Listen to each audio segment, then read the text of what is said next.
Ya, silakan baik. Baik. Surat 3 ayat. 160, silakan. Baik.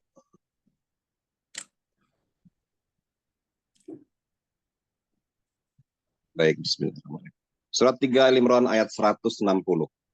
Jika Allah menolong kamu, maka tidak ada yang dapat mengalahkan kamu. Tetapi jika Allah membiarkan kamu tidak memberi pertolongan, maka siapa yang dapat menolongmu setelah itu? Baik, jadi di Karena ayat itu ini, hendaklah kepada Allah. Ya. di ayat ini kan sebenarnya saya hanya mau reminder dulu ya, supaya Bapak Ibu paham dan nyambung.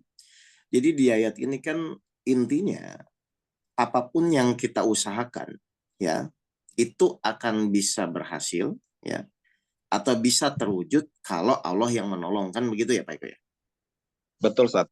Makanya kata kuncinya jika Allah menolong kamu, maka siapakah yang bisa mengalahkan kamu? Tapi jika Allah tidak menolong, maka siapakah yang bisa menolong selain Allah? Prinsipnya, apapun yang Bapak Ibu lakukan, ya, apapun yang Bapak Ibu inginkan, itu akan terwujud jika memang ada pertolongan Allah. Sehingga waktu di awal-awal saya sampaikan kepada Bapak Ibu, manusia itu wajib berikhtiar. Tapi tolong diluruskan, tujuan kita ikhtiar itu ternyata supaya Allah menolong. Kan begitu.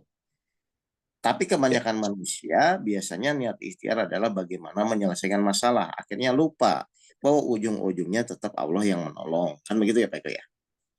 Betul, Ustaz. Nah, pertanyaannya sekarang adalah kita berusaha, kita berikhtiar sakit ke dokter gitu kan, atau misalnya hutang supaya berusaha dilunasi, atau misalnya punya keinginan agar terwujud. Ternyata tetap semua ujung-ujungnya adalah dasarnya apakah Allah mau menolong atau tidak.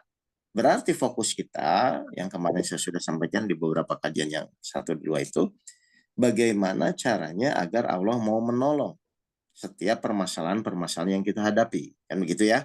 Nah Ya. sekarang saya ambil salah satu metodenya yang terakhir saya sampaikan, yaitu di surat Al-Baqarah ayat 45. Bagaimana caranya agar Allah itu mau menolong kita. Ya, kalau memang Bapak Ibu sudah paham caranya, ya berarti tinggal dijalani. Ya, lalu yang terpenting setelah dijalani dibuktikan bahwa oh iya ya, ternyata memang kalau kita melakukan sesuai dengan apa yang Allah inginkan, Allah akan menolong apapun yang kita inginkan. Bagaimana caranya? Kita buka surat Al-Baqarah ayat 45. Silakan. Baik, Ustaz. Surat 2 Al-Baqarah ayat 45.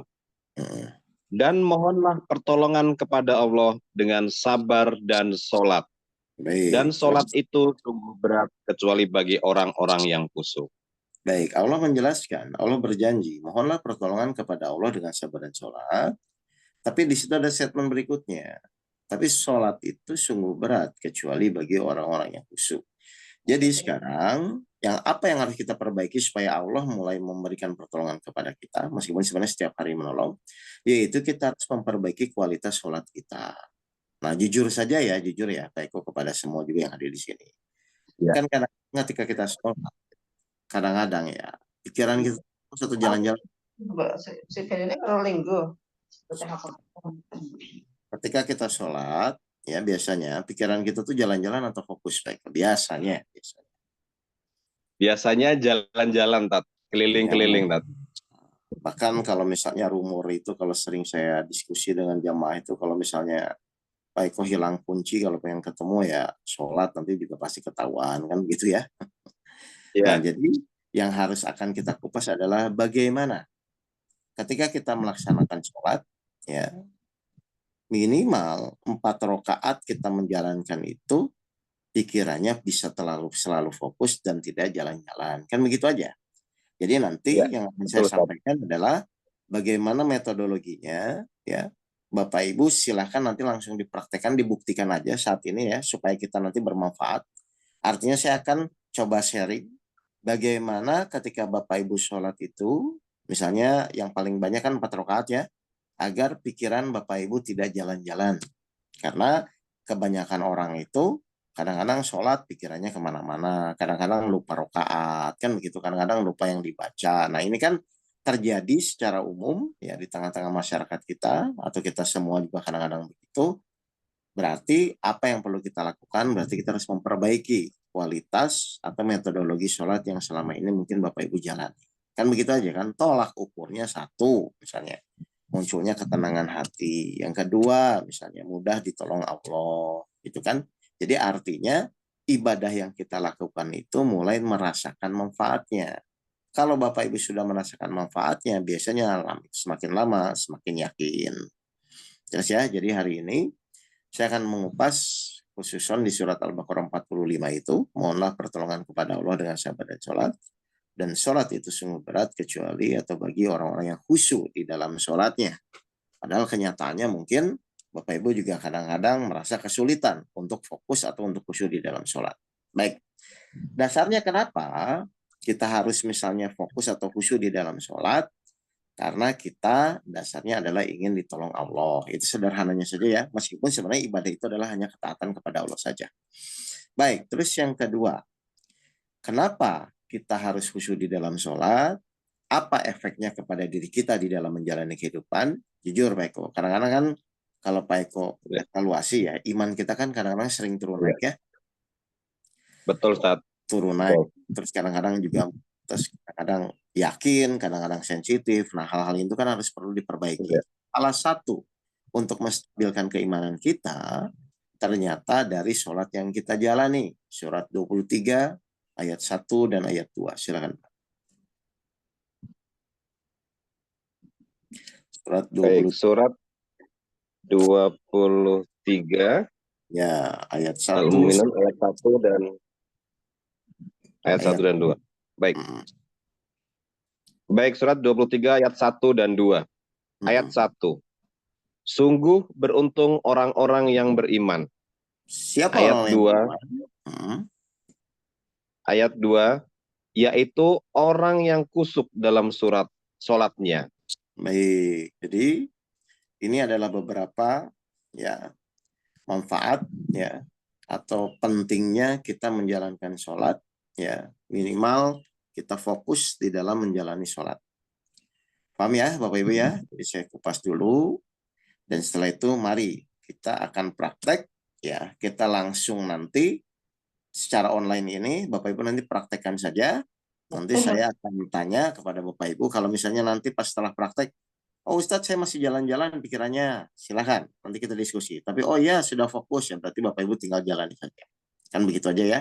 Jadi saya akan menyampaikan metodologi. Metodologi itu adalah cara langsung praktek dan harusnya bisa langsung dibuktikan. Satu sekarang. Dalam hadis Rasulullah bersabda apa?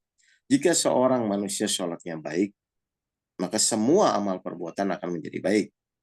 Tapi kalau buruk sholatnya, maka buruk semua amal perbuatannya. Lalu yang kedua, Rasul bersabda juga bahwa apa? Amalan yang pertama kali dihisab ketika kita meninggal nanti adalah sholat. Kan begitu ya? Sama tadi poinnya, sholatnya baik semua jadi baik, sholatnya buruk semua jadi buruk. Jadi yang harus kita lakukan Pak Eko adalah bagaimana agar dalam proses sholat itu ikhtiar kita semaksimal mungkin. Urusan nanti khusyuk tidak khusyuk itu menjadi urusan Allah. Tapi urusan kita adalah memperbaiki cara kualitas sholat kita. Ya. Oke, sekarang. Kalau memang Bapak Ibu sudah tahu bahwa amalan pertama kali dihisab itu adalah sholat, maka hal yang pertama ya yang harus Bapak Ibu lakukan adalah apa yang harus kita lakukan ya, minimal sholat kita itu tidak jalan-jalan pikirannya ya. Baik, Pak Eko mohon maaf, ketika amalan yang pertama kali dihisab adalah sholat, itu tuh nanti ya yang malaikat hisab itu pada saat Bapak Ibu meninggal itu, Pak Eko atau yang lain itu disuruh sholat di situ, atau malaikat itu melihat rekaman kita saat sholat di dunia, Pak? Melihat rekam jejak sholat di dunia nyata. Oh, nah sekarang pertanyaan kedua. Kira-kira menurut Bapak Ibu sekalian, ya, Bapak Ibu tuh pede nggak dengan rekaman sholat yang selama ini Bapak Ibu lakukan? Misalnya, kalau saya itu diajari itu, coba kita rekam sholat, misalnya ya. Terus Bapak Ibu selama ini kan sholat. Nah, coba direkam terus evaluasi dengan sholat yang Bapak Ibu lakukan tuh. Ini kira-kira gimana? Misalnya pas pikiran jalan-jalan atau misalnya mikirin apa saat sholat kan itu akan terlihat. Jadi Ya. kita harus konsentrasi membuat rekaman yang benar-benar baik saat kita sholat. Supaya apa? Ya supaya Bapak Ibu selamat ketika nanti dihisap oleh Allah. Kan begitu aja kan Pak? Jadi tugas Ya, kita betul. sekarang bagaimana supaya saat sholat itu rekaman kita baik. Minimal ketika sholat 4 rakaat tidak jalan-jalan pikirannya. Kan begitu aja. Jadi kalau Ya. misalnya kita tanya, iya ya, apa saya pede ya? Misalnya bawa rekaman kita, nanti malaikat nanya pas meninggal, terus melihat rekaman kita saat sholat di dunia. Dan semua bisa mengevaluasi dirinya lah. Kira-kira sholat saya kira-kira masuk nggak ya kategori baik atau tidak. Meskipun nanti jawabannya loh, kan itu terserah loh, betul terserah loh. Tapi kan kita bisa merasakan Pak, mana ketika sholat Iya, kita Tat. baik atau tidak. Ya, baik. Sekarang Ya. kalau seperti itu, kita akan mulai bagaimana caranya agar saat kita sholat itu pikiran kita tidak jalan-jalan. Kita langsung ke caranya.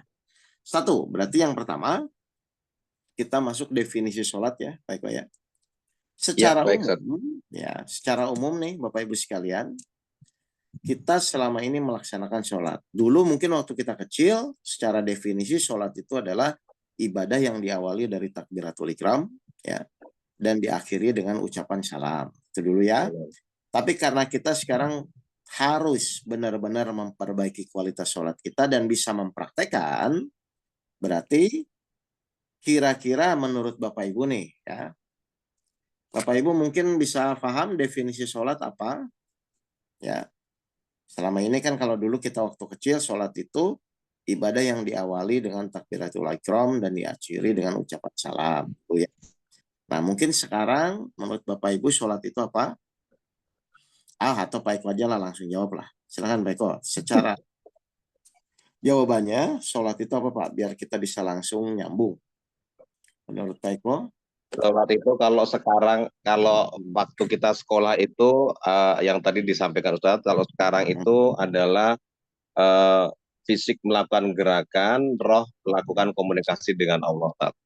Oke, jadi ya kita bahas ya. Jadi Baik, Ustaz.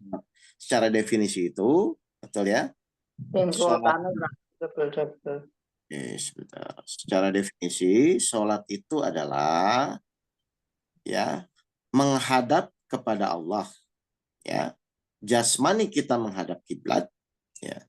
Ruhani kita menghadap kepada Allah. Jadi Bapak Ibu ada dua ya. Jasmani kita menghadap kiblat. Ruh kita menghadap Allah. Lalu menyampaikan bacaan sholat dengan bahasa Arab.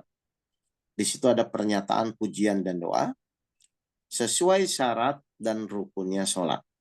Jadi saya ulang dulu ya.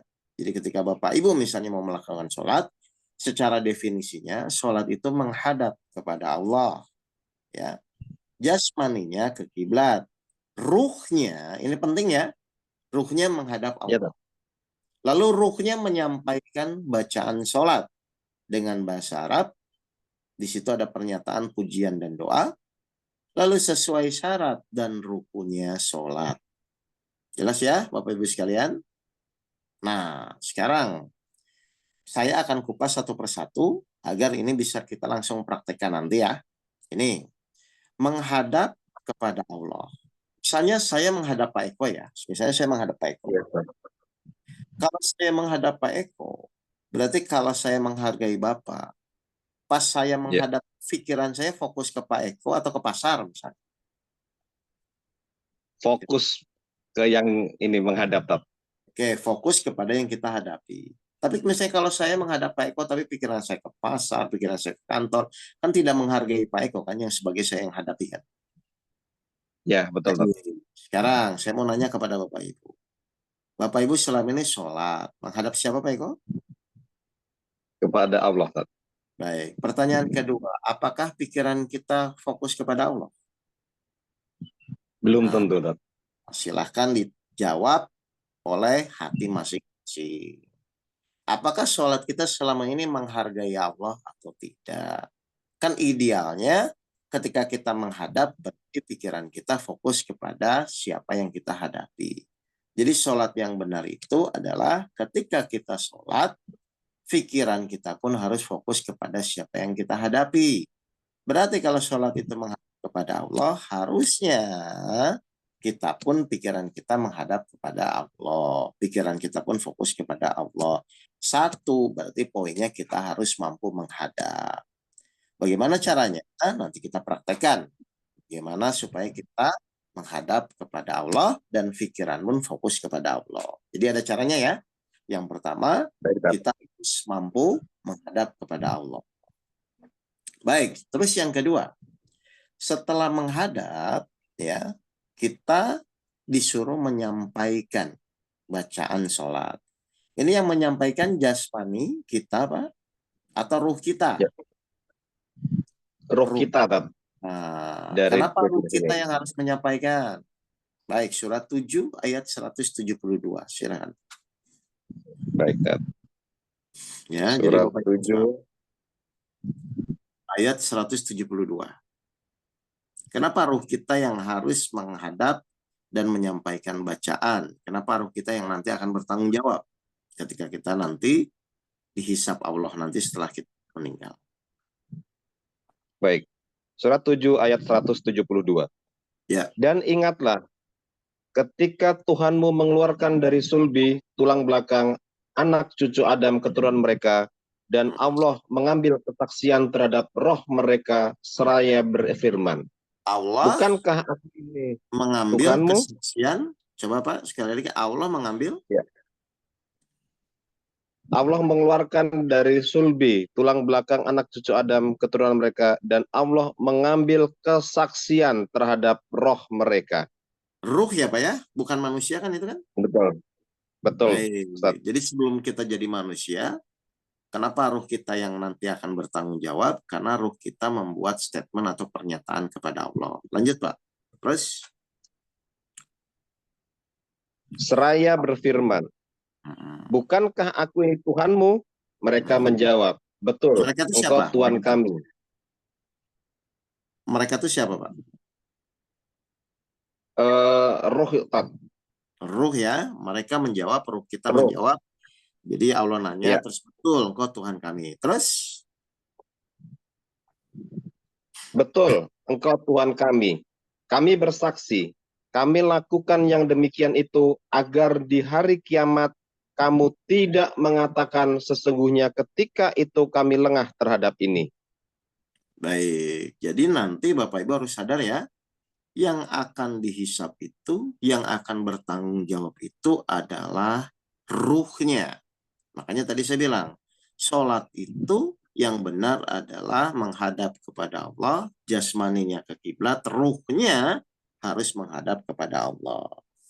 Ya, mohon maaf nih Pak Eko dan semua yang hadir di sini, jujur saja ya, Bapak Ibu tuh selama ini ketika sholat, itu tuh jasmani dan ruhani atau jasmani dan pikiran biasanya? Jasmani dan pikiran, Tat. Ya, artinya kan makanya pikirannya jalan-jalan kan. Nah, jadi yang benar itu Bapak Ibu, sholat itu harus jasmani dan ruhani. Ya, jadi pas menghadap Allah itu, pas menyampaikan bacaan itu sebenarnya siruknya yang harus menyampaikan. Jadi yang pertama, kita harus mampu menghadap. Ya, jasmani ke kita, ruh kita harus menyampaikan bacaan kepada Allah. Baik, sekarang yang kedua. Setelah ruh kita menghadap, ruh kita adalah menyampaikan bacaan sholat dengan bahasa Arab. Mohon maaf nih Pak Eko. Kira-kira kalau namanya menyampaikan itu, kita harus mengerti apa yang kita sampaikan atau boleh tidak mengerti? Harus mengerti apa yang kita sampaikan, Tat. Nah, itu namanya menyampaikan. Kalau Bapak Ibu tidak mengerti, itu namanya membaca. Ya, jadi membaca aja sih sebenarnya ngerti nggak ngerti juga bisa. Tapi karena ruh kita menghadap kepada Allah, maka ruh kita menyampaikan bacaan. Berarti kita wajib mengerti apa yang kita sampaikan. Ya, misalnya contoh sederhana. Kita waktu di atahiyat pertama, misalnya kan baca atahiyatu mubarakatuh sholawatu thayyibatulillah. Secara umum, biasanya Pak, kalau kita tanya, apa yang disampaikan, orang tuh bingung. Bahkan kadang-kadang saya bilang atahiyatul, mubarakatuh, sholawatu, thayyibatulillah, artinya malah sesungguhnya sholatku ibadahku. Padahal kan itu bukan ya. Nah, jadi Bapak Ibu, ketika Bapak Ibu melakukan atahiyat, Bapak Ibu tuh mau menyampaikan apa kepada Allah? Oh, ternyata yang namanya atahiyat itu adalah pujian kepada Allah. Segala kehormatan atahiyat, segala keberkahan mubarakatuh. Jadi setiap apapun yang kita sampaikan, ya kalau memang Bapak Ibu menyampaikan harusnya mengerti apa yang disampaikan. Kalau tidak mengerti apa yang disampaikan, berarti Bapak Ibu hanya membaca atau di dalam kategori Al-Quran, itu namanya di surat 4 ayat 43. Silakan. Baik. Apa kata Surat 4 ayat 43? ayat 43. Hmm. Baik, Dad. Surat 4 An-Nisa ayat 43. Wahai orang yang beriman, janganlah kamu mendekati sholat ketika kamu dalam keadaan mabuk, Terus, sampai kamu sadar apa yang kamu ucapkan. baik. Jadi kalau menurut ayat ini, Pak, orang mabuk itu apa, Pak? Nggak sadar, Dad. Nggak sadar apa yang disampaikan atau diucapkan. Ayo Bapak Ibu evaluasi lah. Bapak Ibu selama ini sholat, misalnya atahiyatul, mubarakatuh, sholawatu, thayyibatulillah. Selama ini tuh Bapak Ibu tuh paham atau tidak, sadar atau tidak yang diucapkan. Kalau Bapak Ibu hanya membaca, tapi tidak memahami apa yang disampaikan, berarti Bapak Ibu termasuk kategori orang mabuk. Kan begitu ya? Jadi yang Iya. kedua, selain kita menghadap, kita pun harus memahami apa yang kita sampaikan. Jangan sampai kita bertahun-tahun sholat, tapi termasuk kategori orang mabuk. Kenapa ini penting? Ya, kenapa kita harus sadar itu di dalam sholat itu? Jangan supaya Bapak Ibu terkena ayat surat 107, ayat 4 dan 5. Silakan, Pak. Baik. 107 ayat 4 dan 5.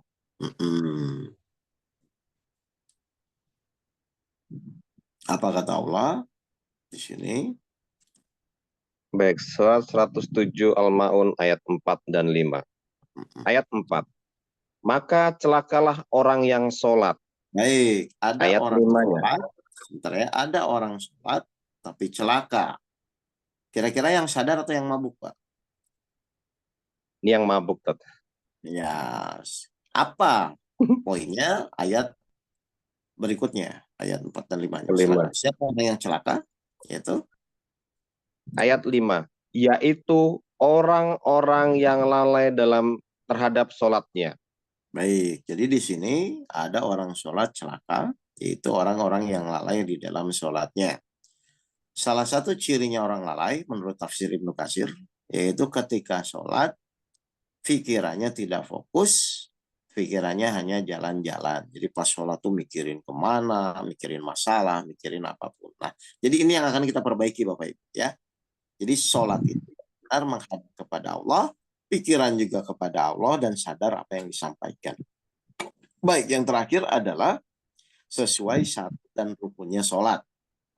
Ya, saya yakin semua yang hadir di sini pasti tahu atau pasti pernah mendengar. Pak Eko pernah mendengar salah satu rukun sholat namanya tumanina? Pernah, Ustaz. Oke, apa itu tumanina? Melakukan gerakan yang sesuai dengan rukun sholat, Tat. Oke, tumanina itu adalah berhenti sejenak, ya, baik di dalam gerakan ataupun di dalam ucapan. Untuk apa fungsinya tumanina? Kenapa harus berhenti sejenak? Fungsinya adalah menyadarkan kembali kalau nanti pikiran kita melayang-layang. Jadi kenapa Allah masukkan rukun sholat itu salah satunya tumanina? Artinya untuk mengerem atau mengontrol ketika pikiran kita tidak fokus lagi atau jalan-jalan. Jadi misalnya gini, saya baca Al-Fatihah. Bismillahirrahmanirrahim. Alhamdulillahirrahmanirrahim. Nah pas Ar-Rahmanirrahim, tiba-tiba pikiran kita mikir masalah atau misalnya ke pasar atau ke kantor atau mikiran urusan yang belum selesai. Nah, itu jangan dilanjutkan. Bapak Ibu stop dulu, sadar kembali, tumanina diam, baru sampaikan lagi. Makanya definisi tumanina itu adalah artinya adalah berhenti sejenak. Ya, untuk apa? Menyadarkan kembali bahwa ketika kita sholat itu kita harus fokus sadar bahwa ini kita sedang menghadap kepada Allah. Nah, biasanya kan orang bablas aja sholat itu, seperti itu. Nah, sekarang ayo kita praktekkan, kita buktikan. Satu, kalau Bapak Ibu sholatnya menggunakan ruh, ya berarti Bapak Ibu tidak jalan pikirannya. Lalu yang kedua, cara menggunakan ruh, bagaimana? Nah, ini penting ya. Karena tadi kan jasmani dan pikiran atau jasmani dan rohani. Ini kan menurut saya pemahaman kadang-kadang Bapak Ibu, emang gimana caranya supaya ruh kita sholat? Nah, mari sekarang di dalam Al-Quran kita sampaikan bagaimana caranya agar ruh kita sholat. Silakan Pak. Surat 20 ayat 132. Nanti setelah ini kita langsung praktek Surat semua ya. 20. Ayat 132. Silakan. Baik, Tad. Surat 20 Taha ayat 132. Sebentar Dan ya, bagaimana perintahkan, caranya? Oke, sebentar Pak. ya. Bagaimana caranya agar ruh kita sholat ya Pak ya, ini ya. Baik, Tad. Oke, surat 20 ayat 132. Silakan. Baik. Surat 20 ayat 132.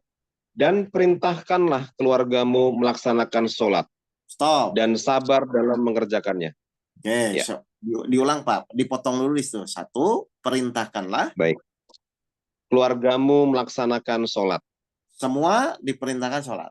Lalu perhatikan statement Baik. Allah berikutnya. Dan sabar dalam mengerjakannya. Berarti sholat itu harus tumaninah atau tergesa-gesa, Pak? Tumanina, Tat. Nah, makanya Bapak Ibu, yang pertama kalau ruh Bapak Ibu ingin sholat adalah harus tumaninah atau tidak tergesa-gesa. Karena ketika Bapak Ibu sholatnya tergesa-gesa, dijamin pasti pikirannya jalan-jalan. Ya, oke, berarti yang pertama Bapak Ibu harus mulai, oh baik, berarti saya sholat itu saya akan tumaninah, baik ucapan ataupun gerakan. Ya, ini masih teorinya ya, nanti tinggal kita praktikkan, kita buktikan. Baik, sekarang yang kedua. Terus apa yang harus dilakukan? Jadi yang pertama kalau ruhnya mau sholat harus apa Pak? Tumanina. Tumanina. Perlahan atau berhenti sejenak. Lalu yang kedua, bagaimana menyingkapi kalau ruh kita harus ingin sholat? Surat 17 ayat 110, silakan. Baik. Surat 17 ayat 110. Surat 17 Al-Isra ayat 110. Katakanlah Muhammad, serulah Allah atau serulah Ar-Rahman dengan nama mana saja kamu dapat menyeru. Karena dia mempunyai nama-nama yang terbaik, Asmaul Husna, dan janganlah engkau mengeraskan suaramu dalam sholat, dan janganlah pula merendahkannya, dan usahakan jalan tengah di antara kedua. Oke, ini penting ya. Jadi kalau ruh kita ingin menjalankan sholat, dari rakaat pertama sampai rakaat 4 tidak jalan-jalan pikirannya, berarti yang kedua di sini kata kuncinya, sholat itu seperti apa? Janganlah engkau mengeraskan suaramu dalam sholatmu, dan jangan pula merendahkannya.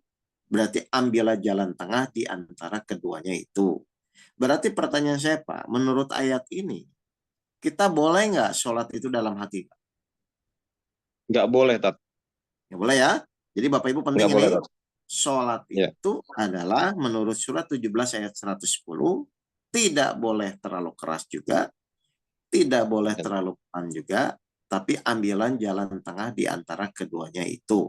Berarti Bapak Ibu ketika sholat itu harus bersuara, atau bahasa umumnya disirkan.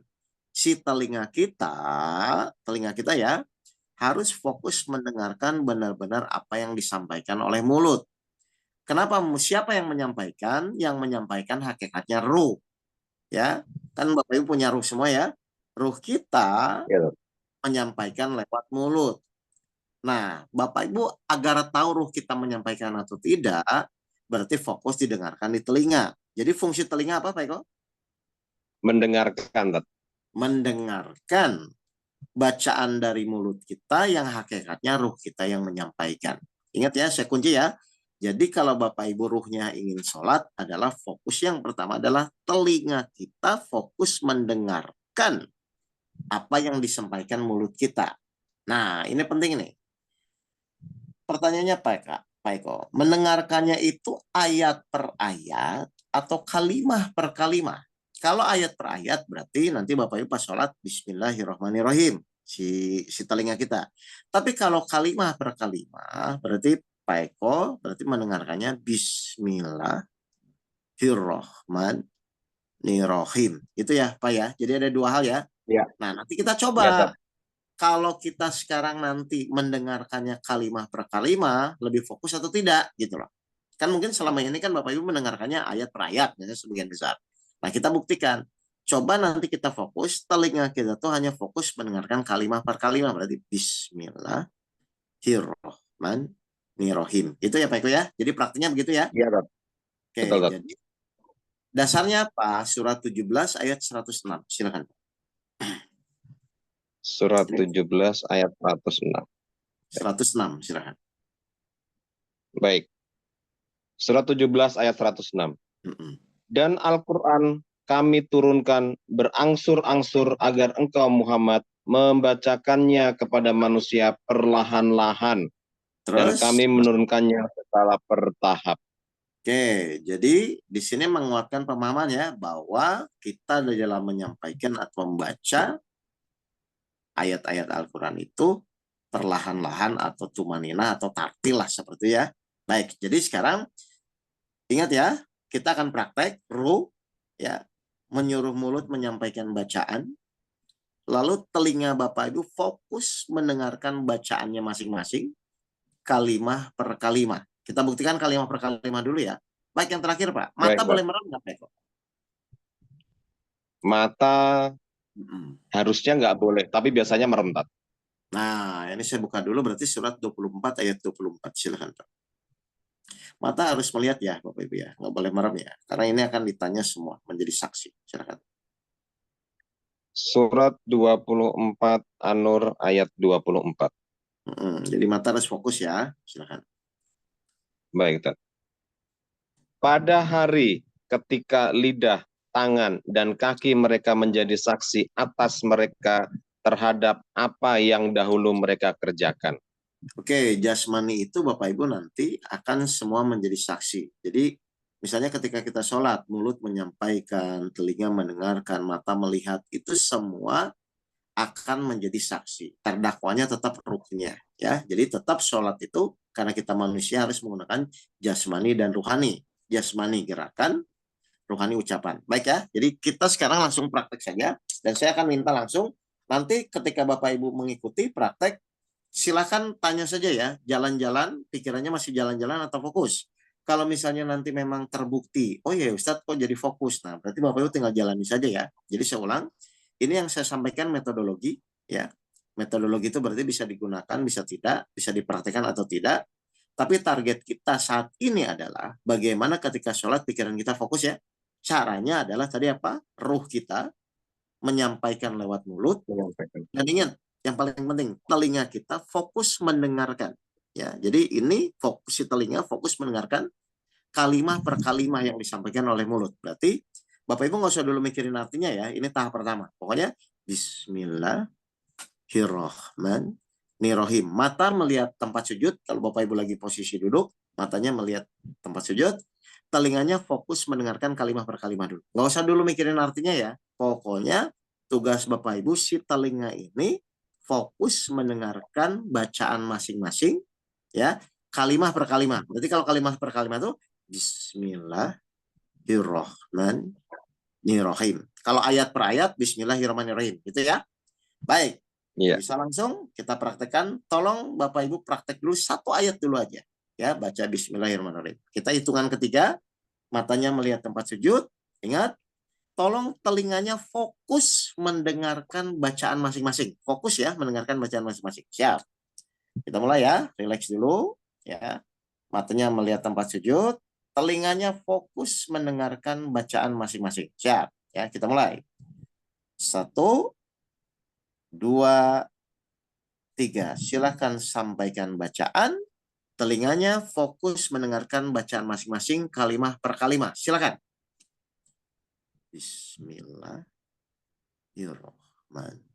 Bismillahirrahmanirrahim. Baik. Saya ingin jujur ya. Coba satu ayat aja. Jalan-jalan atau fokus, Bapak Ibu semua yang hadir di sini, silakan. Kalau yang masih jalan-jalan, angkat tangan juga pikirannya. Kenapa? Nanti saya akan kupas. Kira-kira telinga Bapak Ibu fokus mendengarkan bacaan masing-masing kalimat per kalimat. Saya mau bertanya, bukan ke Pak Eko ya. Pak Eko kan. Gimana Pak? Silakan. Ya. Tadi yang pertama, silakan. saya bisa fokus, tapi begitu saya ngulang yang kedua, ketiga, itu sebagian jalan-jalan itu. Tadi langsung praktek sama itu langsung fokus. Oh, jangan satu ayat dulu Pak. Tadi saya jangan dulu ini pelan-pelan. Oke. Jadi ini satu ayat dulu ya Pak ya. Iya, bismillah. Tadi saya baca bismillah. Oke. Sekarang kita praktek yang kedua ya. Bapak Ibu satu ayat dulu Pak kelas ya. Siap ya. Baik. Ingat tugas Bapak Ibu telinganya hanya fokus mendengarkan bacaan dulu. Nggak usah mikirin artinya ya. Telinganya fokus mendengarkan bacaan di mulut. Satu ayat dulu. Oke, yang kedua ya. Ayat yang kedua ya. Alhamdulillah Hirobil alamin. Gitu ya. Siap ya. Oke, kita buktikan ya Pak. Satu ayat dulu Pak. Siap. 1, 2, 3. Silakan.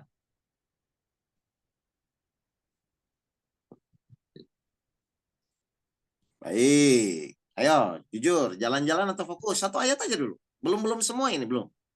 Saya ingin membiasakan dulu. Harusnya tidak jalan-jalan lah. Saya yakin lah. Betul Pak? Ayo, silakan. Ada yang komen? Biar saya tahu. Karena ini memang ngaji saya praktek Pak. Bukan teori. Silakan. Gimana Pak Muklas? Ya, sedikit jalan-jalannya. Hah? Sedikit. Gini. Oke. Gini. Nggak apa-apa. Saya mau tanya dulu ya. Memang kalau di online ini agak susah. Biasanya saya offline. Gini. Iya. Tolong. Jadi sekarang tugas Bapak Ibu cuma satu. Telinganya hanya fokus mendengarkan bacaan masing-masing. Saya ulang ya. Telinganya hanya fokus mendengarkan bacaan masing-masing. Jadi misalnya gini. Kita nanti misalnya baca Al-Ikhlas. Al-Ikhlas itu kan 4 ayat ya. Tapi Bapak Ibu nggak usah mikirin ayat per ayatnya. Pokoknya kalimat per kalimatnya. Tenang aja Pak. Semakin telinganya fokus mendengarkan bacaan kita, insya Allah tidak jalan-jalan. Misalnya, Qul huwallahu ahad. Tenang.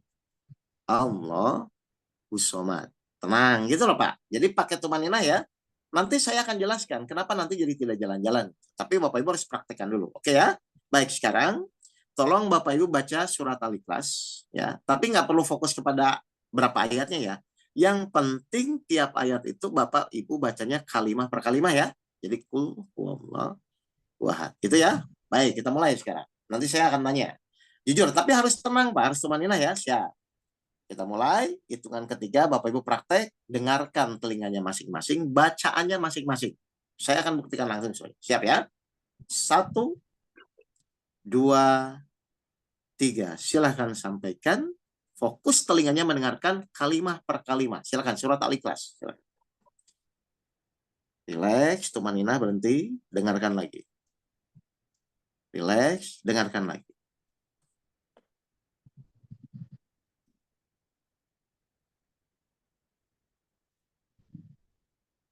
Oke. Harusnya tidak jalan-jalan. Kalau Bapak Ibu mengikuti instruksi yang saya sampaikan. Ayo, silakan. Atau Pak Muklas, gimana? Jalan-jalan atau tidak? Kalau pertama, satu tumaninah tenang. Yang kedua, si telinganya fokus mendengarkan kalimat per kalimat. Harusnya tidak jalan-jalan. Silakan Pak. Masih jalan sedikit ya Pak Ustaz. Oke. Berarti kalau Bapak Ibu masih jalan sedikit, telinganya masih belum fokus mendengarkan bacaan kita. Atau biasanya pikirannya masih memikirkan misalnya arti bacaan. Tapi nggak apa-apa. Tapi saya mau bertanya dulu ya, dibanding tadi misalnya, atau misalnya sebelumnya Bapak Ibu tidak mempraktikkan kalimat per kalimat, kira-kira lebih fokus atau masih seperti yang Bapak Ibu lakukan ini? Jujur aja. Lebih fokus. Lebih fokus ya? Nah, saya akan menjelaskan. Kenapa kok jadi lebih fokus? Karena fokus Bapak Ibu sekarang saya geser. Yang tadinya di pikiran, ini tadinya kan di pikiran nih. Saya geser ke telinga. Karena, kenapa harus di telinga? Kalau Bapak Ibu selama ini sholat itu jasmani dan pikiran, saya geser menjadi jasmani dan ruhani. Bagaimana cara ruhani sholat? Ternyata Bapak Ibu fokusnya pikiran, fokusnya adalah telinga harus fokus mendengarkan bacaan masing-masing. Dan tolong jangan mikirin dulu artinya. Pokoknya telinga Bapak Ibu tuh fokus aja. Misalnya nanti kita praktek ya baca Al-Fatihah. Oh, telinganya hanya fokus. Bismillahirrahmanirrahim. Tenang. Itu loh Pak caranya ya. Alhamdulillah Hirobil alamin. Tenang. Jadi gitu ya. Jadi Bapak Ibu praktek tumanina ya. Bisa ya? Baik, kita praktek lagi. Semakin tenang, semakin Bapak Ibu fokus mendengarkan bacaannya, semakin tidak akan jalan-jalan. Baik ya, kita buktikan ya. Baik, sekarang hitungan ketiga, Bapak Ibu baca lagi, membaca surat Al-Fatihah, 7 ayat, tapi tetap Bapak Ibu hanya fokus mendengarkan kalimah per kalimah. Baik, kita mulai ya. Relax saja, nggak usah terburu-buru ya. Ingat, telinga fokus mendengarkan bacaan masing-masing kalimah per kalimah. Kita mulai sekarang. 1, 2, 3. Silahkan sampaikan Al-Fatihah. Telinganya fokus mendengar bacaan masing-masing. Silakan. Bismillahirrahmanirrahim.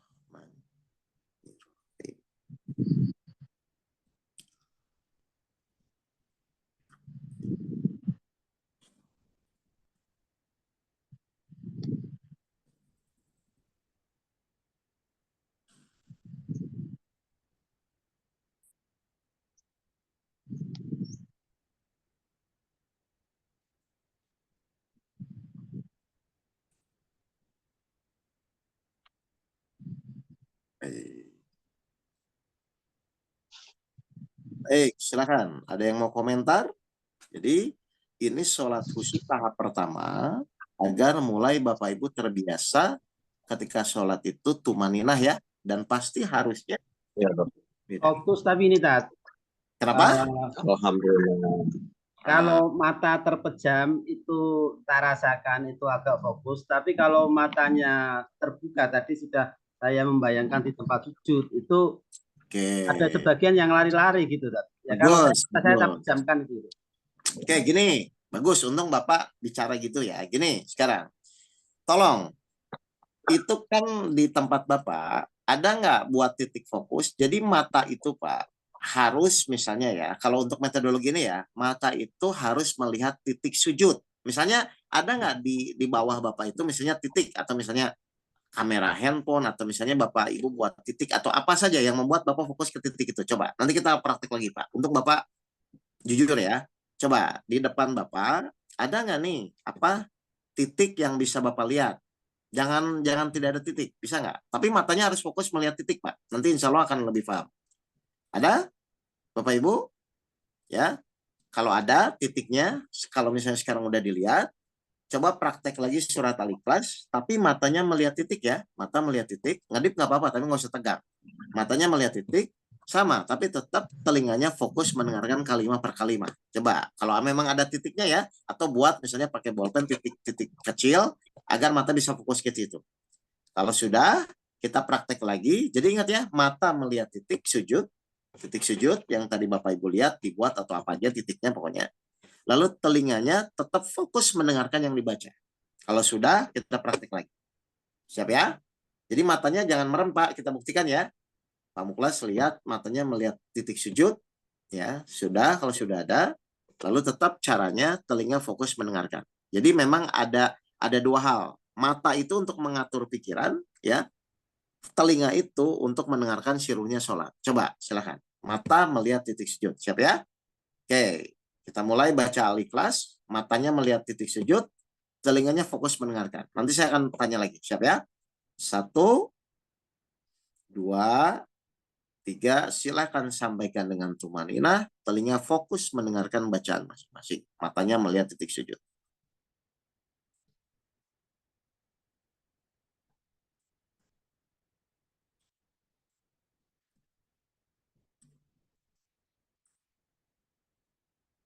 Nah,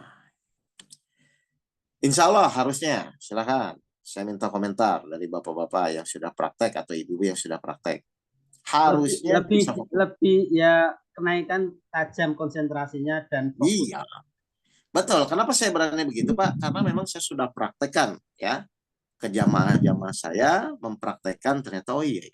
Jadi saat ini ya, ini tahap pertama dulu ya. Saat tahap pertama ini yang penting Bapak Ibu mulai terbiasa fokus dulu saat sholat. Ini tahap pertama saja.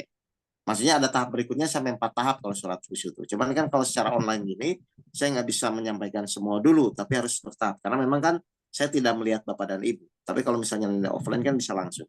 Bisa ya, Pak, Bapak Ibu bisa begitu langsung ya. Jadi satu, ketika nanti Bapak Ibu mau sholat tuh mata harus fokus melihat tempat sujudnya di mana, titiknya di mana.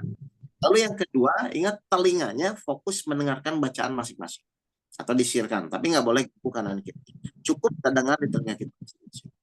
Itu saja. Jadi Bapak Ibu nanti coba praktekkan ya. Dan ini untuk sholat sendiri ya, untuk sholat sendiri ya. Kan ada qobla, ada bada, ada duha, ada tahajud kan. Bapak Ibu itu bisa praktekkan sendiri ya. Jadi caranya begitu dulu ya. Jadi mata melihat tempat sujud, telinga fokus mendengarkan bacaan kita masing-masing, dan ingat kalimah per kalimah. Harusnya kalau Bapak Ibu benar-benar mempraktekkan, itu pasti merasakan minimal lebih baik dari yang sebelum-sebelumnya. Betul ya Pak ya? Oke. Betul, Dok. Silakan. Kalau misalnya ada komentar dulu. Jadi ini yang saya ajarkan langsung prakteknya ya. Cara mempraktekkan agar pikiran kita tidak jalan-jalan. Nah sekarang pertanyaannya, kok kenapa jadi nggak jalan-jalan? Padahal selama ini misalnya pas Bapak Ibu sholat, rakaat itu sering pikirannya jalan-jalan. Karena fokus Bapak Ibu sekarang saya geser. Yang tadinya di pikiran, itu digeser ke telinga, Pak.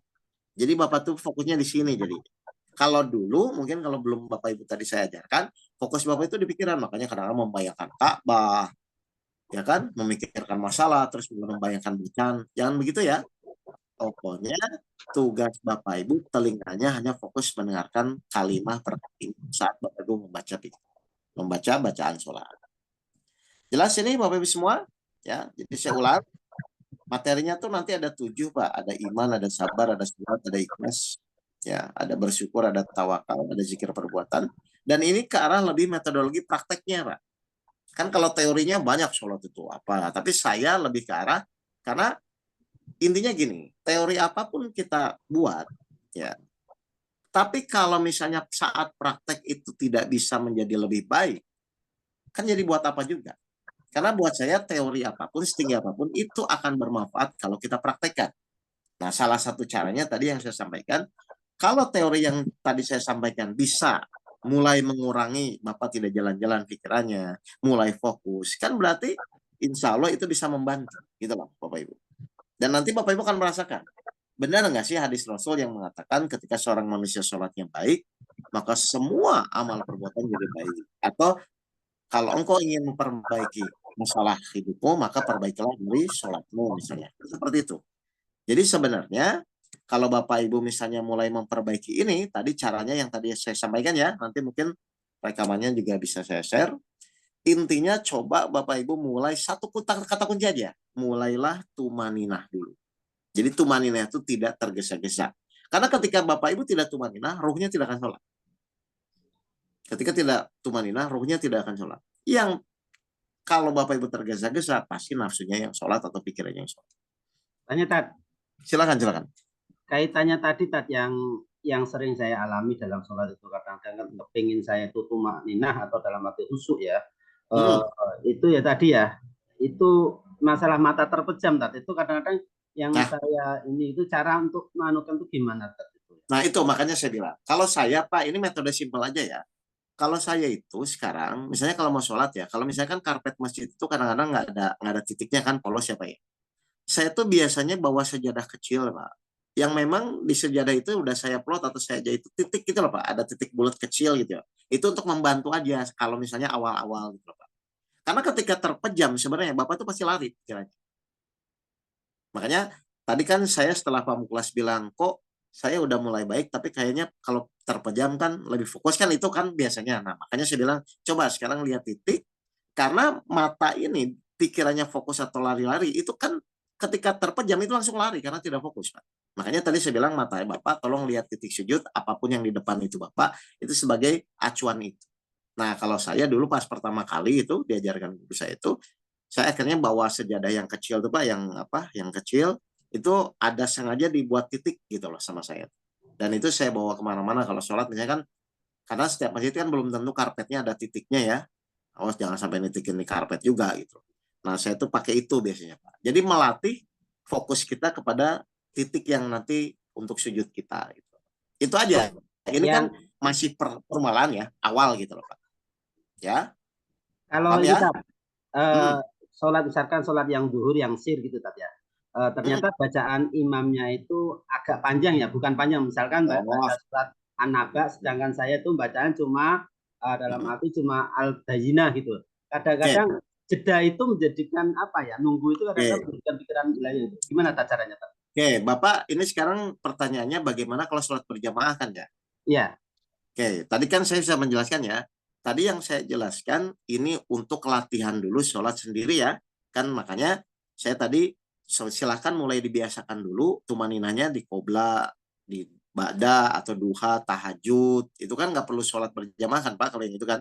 Nah, untuk sholat berjamaah, satu yang pertama, rukun sholatnya adalah makmum wajib mengikuti imam.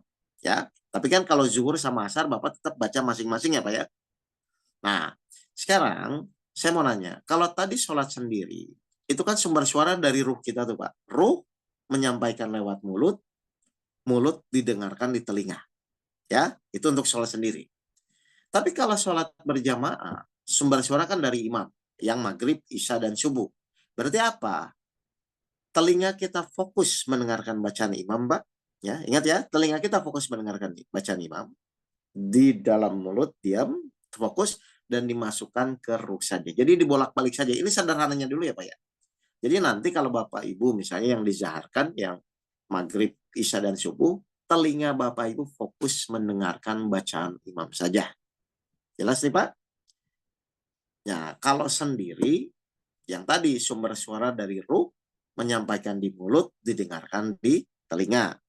Kalau berjamaah, sumber suara dari imam, telinga kita mendengarkan, diikuti, dimasukkan ke ruh lagi. Jadi sederhananya begitu aja.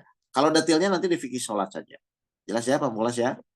Jadi yang saya jelaskan ini adalah metode praktis mudah agar Bapak Ibu minimal tadi harusnya pikirannya tidak terlalu jalan-jalan. Harusnya begitu. Karena saya udah praktekkan di berbagai macam jamaah ya. Dan ternyata alhamdulillah ada perbaikan di situ Pak. Ya. Jadi sekarang ada bukunya ya, Tat. Gimana? Ya, yang metode Ustadz ada bukunya Tat. YouTube-nya aja Pak. YouTube di saya detailnya ada. YouTube kalau buku saya enggak. Karena memang kan ini memang apa ya, sholat itu kan nanti ujung-ujungnya tuh sampai merasa diawasi. Itu kan tahap yang keempat nanti saya jelaskan. Cuman maksudnya itu yang penting sekarang Bapak Ibu berlatih fokus dulu ya. Fokus itu ternyata konsentrasinya di telinga Pak, bukan di pikiran. Gitu ya. Itu dulu ya Bapak Ibu ya. Paham ini? Ada pertanyaan lagi? Jadi silakan nanti berlatih dulu ya. Oh, berarti sholat itu saya harus telinganya mendengarkan. Dan matanya cari tempat sujud apa. Jadi sebelum sholat tuh Bapak persiapannya cuma itu. Kalau di sejadah kan suka ada tuh Pak, misalnya yang biasanya kalau sejadah itu ada gambar bulan bintang gitu kan. Nah itu Bapak dijadiin acuan, oke berarti nanti saya sholat itu melihat titik itu aja gitu kan. Tapi ingat kata kuncinya tumaninah dan telinganya fokus mendengarkan bacaan kalimat per kalimat yang tadi kita praktekkan. Gitu. Jelas ini Pak Mulas dan jamaah yang lainnya? Jadi intinya seperti itu. Baik. Ada pertanyaan lagi? Kalau tidak ada pertanyaan itu dulu. Biar Bapak Ibu bisa benar-benar merasakan. Jelas ya Pak Eko-nya? Nah, kalau benar-benar nanti Bapak Ibu lakukan, maka tolak ukurnya, ingat ya tolak ukurnya ya, bahkan tiap kegiatan yang kita lakukan, ibadah yang kita lakukan, harusnya ada tolak ukur. Untuk mengukur sejauh mana ini tuh benar atau tidak. Tolak ukurnya Pak Eko, silakan. 29 ayat 45. Kalau kita benar-benar menjalankan sholat dengan jasmani dan rohani. Surat 9 ayat 45. Surat 29 ayat 45 ya Tat. Tolak ukur ketika kita mulai menjalankan sholat dengan benar. Atau dengan semakin fokus di dalam menjalani, semakin tumaninah. Bagaimana tolak ukurnya? Baik, surat 29 Al-Ankabut ayat 45. Bacalah kitab Al-Quran yang telah diwahyukan kepadamu Muhammad. Dan laksanakanlah sholat. Oke, terus? Sesungguhnya sholat itu mencegah dari perbuatan keji dan mungkar. Oke, Dan ingat ya. ketahuilah.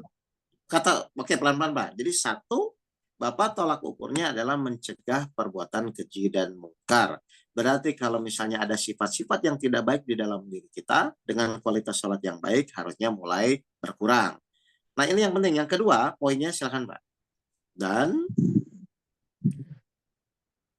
sholat itu, sesungguhnya sholat itu mencegah dari perbuatan keji dan mungkar. Dan ketahuilah, mengingat Allah, sholat itu lebih besar keutamaannya dari ibadah yang lain. Stop.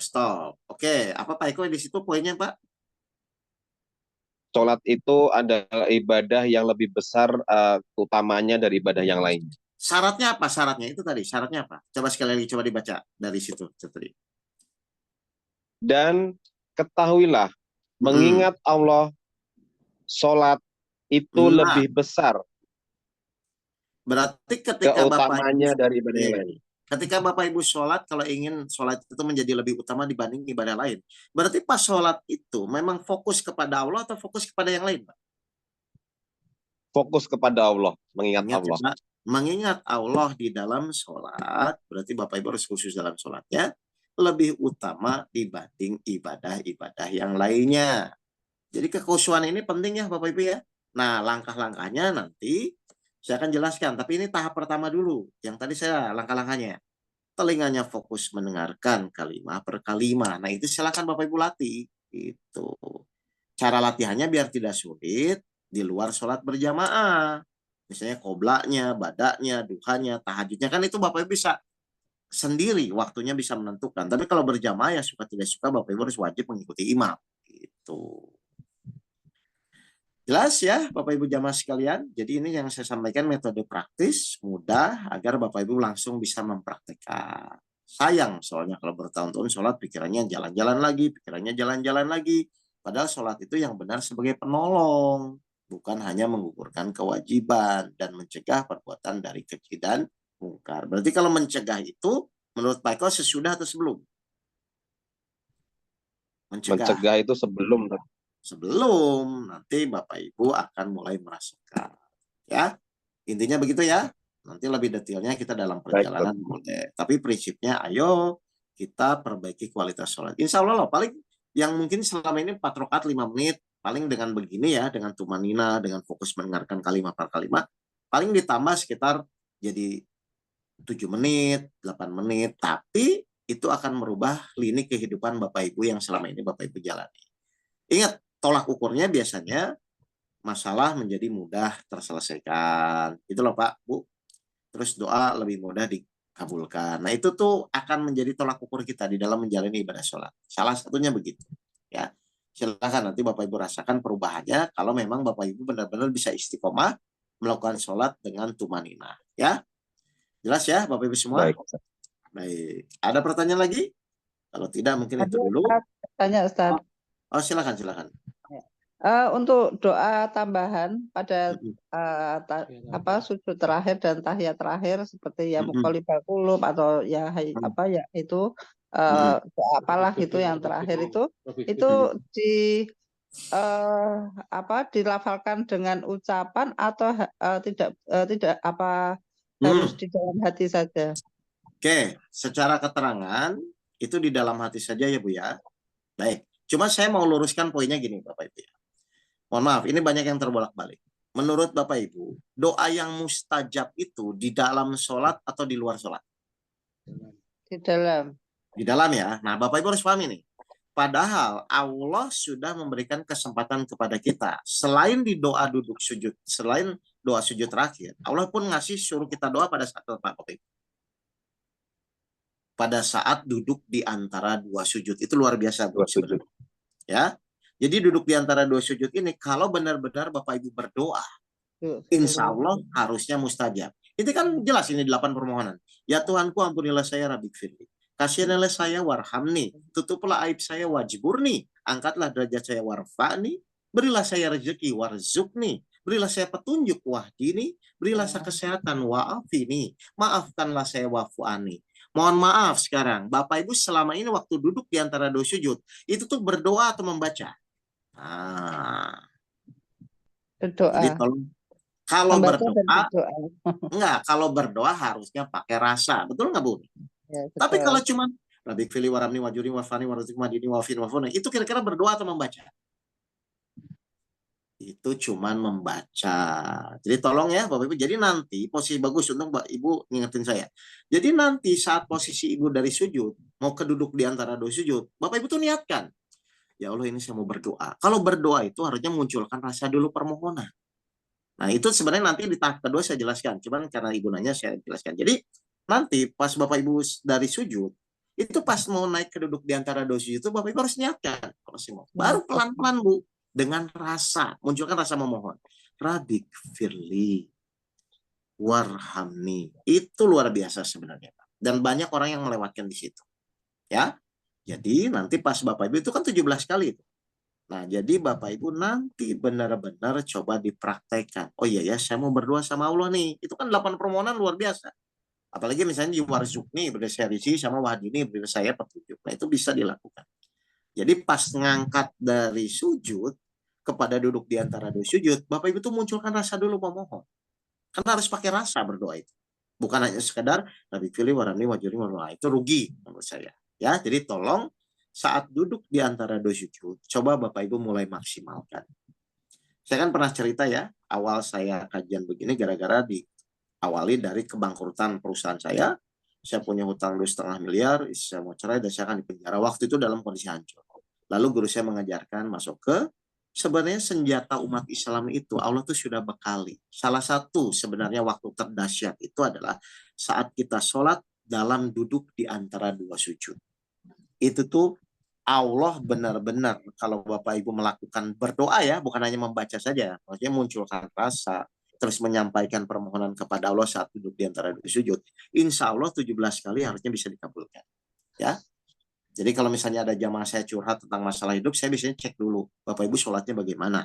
Apakah tumanina, ya, apakah menggunakan rasa, atau hanya sekadar mengukurkan kewajiban? Karena tolak ukurnya gitu, sholatnya baik, semua amal perbuatan harusnya jadi baik, ya. Dan kalau Bapak Ibu evaluasi sejarahnya kan ibadah apa yang sampai Rasul itu tidak bisa diwakilkan dan harus langsung bertemu Allah selain sholat. Jadi sholat itu sebenarnya nggak main-main sebenarnya. Kalau benar-benar kita mempraktekkan dengan jasmani dan ruhani, ya. Jelas ya, bagusnya. Jadi silahkan doa di sujud terakhir atau duduk di antara dua sujud, tapi cuma satu saya poinnya, gunakanlah rasa. Karena namanya berdoa itu harusnya pakai rasa. Sebenarnya itu di pelajaran sholat tahap kedua. Tapi saya ini arahkan dulu, yang penting Bapak Ibu fokus dulu ya, telinga fokus mendengarkan kalimat per kalimat saja. Bagus, baik. Tanya lagi Ustaz.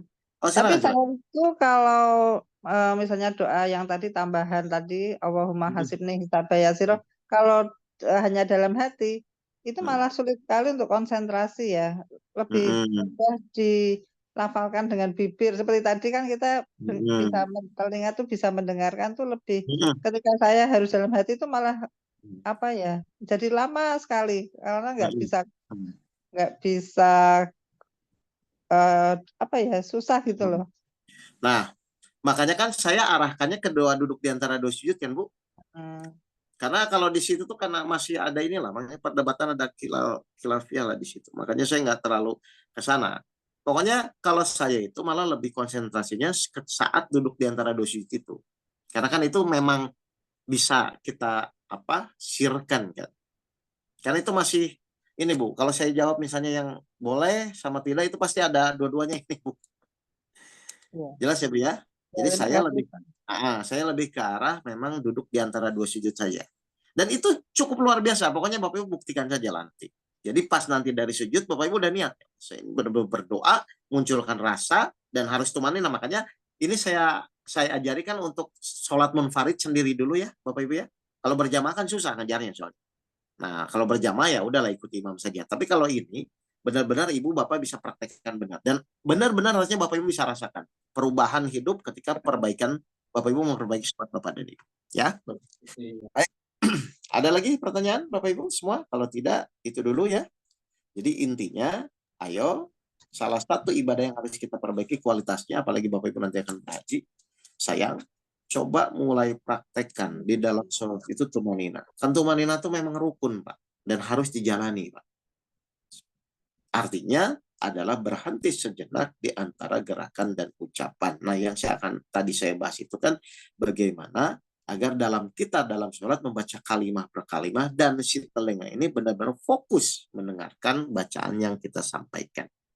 Baik, kalau seperti itu Bapak Ibu sekalian, terima kasih. Mohon maaf kalau mungkin tadi ada kata-kata saya yang kurang berkenan, tapi prinsipnya harusnya semakin lama kita mengaji, ya, harus ada tolak ukurnya. Berarti semakin baik di dalam menjalani kehidupan, semakin tenang, ya, semakin yakin kepada Allah. Nah, salah satu cara untuk yakin kepada Allah atau tenang di dalam menjalani hidup itu ternyata memperbaiki dari sholat kita. Salah satunya ya, meskipun ibadah lain.